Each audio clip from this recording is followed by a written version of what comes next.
Okay, part 3. Part 3 naman is paano gamitin yung mga tools. Punta tayo sa chart. Yan, punta tayo sa chart. Yan.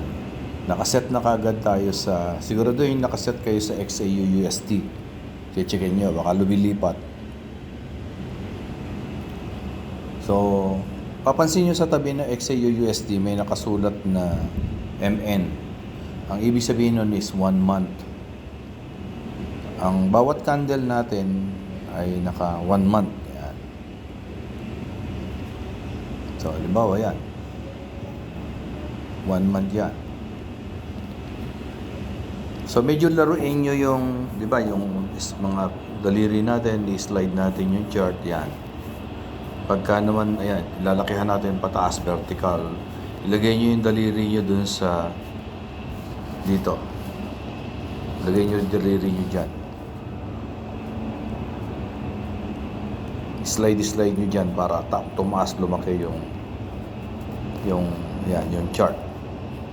Pagka naman gusto nyong horizontal, yung daliri nyo, dalawang daliri, pwede nyo, yan. O isang daliri, yan, ganyan. Yung daliri nyo naman, lagay nyo dito. Balik-balik na gano'n.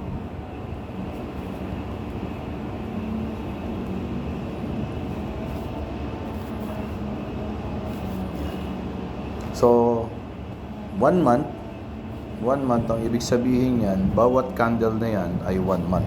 Isang buwan. Yung susunod na candle, isang buwan din. So, ito yung latest candle. Yung nasa dulo. So, ngayon ay May. Yan. So, kunin nyo to, yung, ang tawag dito ay crosshair. Yan. Ito, yan, crosshair. Pindutin nyo yan. Pag pinindot nyo yan, yan, lalabas yun. Yan, tapat nyo ron. Yan. Makikita nyo sa baba yung date. Ayun, yung date, ayun. 2025-05-01. Yan. Ibig sabihin, month ng May yan. Gusto naman natin ilipat ito sa weekly. So, pindutin nyo lang i-press nyo sa gitna kahit saan. So, ayaw mawala yung crosshair. Pindutin nyo uli yung crosshair para mawala yan. Yan. Para lumabas yan, pindutin nyo yung crosshair. Para mawala, pindutin nyo uli yung crosshair. So, wala na. Pwede na natin ilipat yung candlestick from monthly, gagawin natin weekly. Press lang kayo sa gitna. Sa gitna. Kahit dito. Somewhere dito sa gitna na yan. Kahit saan dyan. Yan. Lalabas yan. So, makikita nyo, merong monthly, weekly, daily, 4 hours, 1 hour, 30 minutes, 15 minutes, 5 minutes, 1 minute. Yan. Kasi ito yung mga object. Yung tools.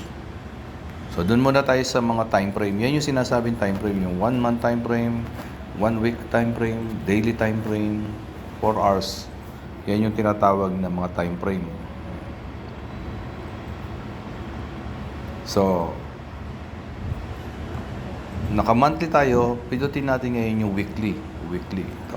Pindutin natin.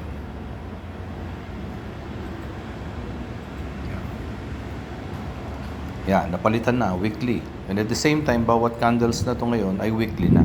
Isang linggo. Sinusundan na candle na pula, yan, weekly na yan. Isang linggo rin to, isang linggo din to. Lipat natin ang daily. Ganun din, pindot ka sa gitna. Ayun, daily, pindutin natin yon. Yan. Ganyan paano maglipat-lipat ng time frame. Yan. So, yan ngayon. Daily na ngayon yan. So, bawat candle ngayon ay daily na. Yan. Daily yan. Daily yan.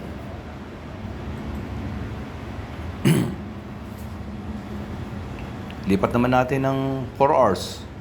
Pindutin natin yung 4 hours.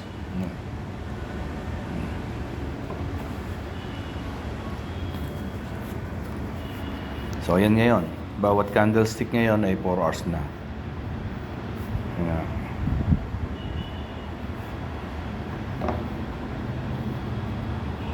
Kung 1 hour naman, pindutin mo yung 1 hour. Ayan. Bawat candlestick ngayon ay 1 hour na. Kung mapapansin nyo, nagbabago-bago yung itsura ng candlestick. Yun yung itinuro sa inyo kagabi ni Coach JM na paano mo babasahin. Yan.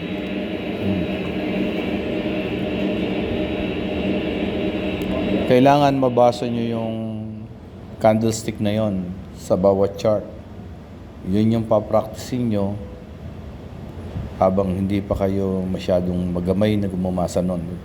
Yun ang napaka-importanting magamay nyo.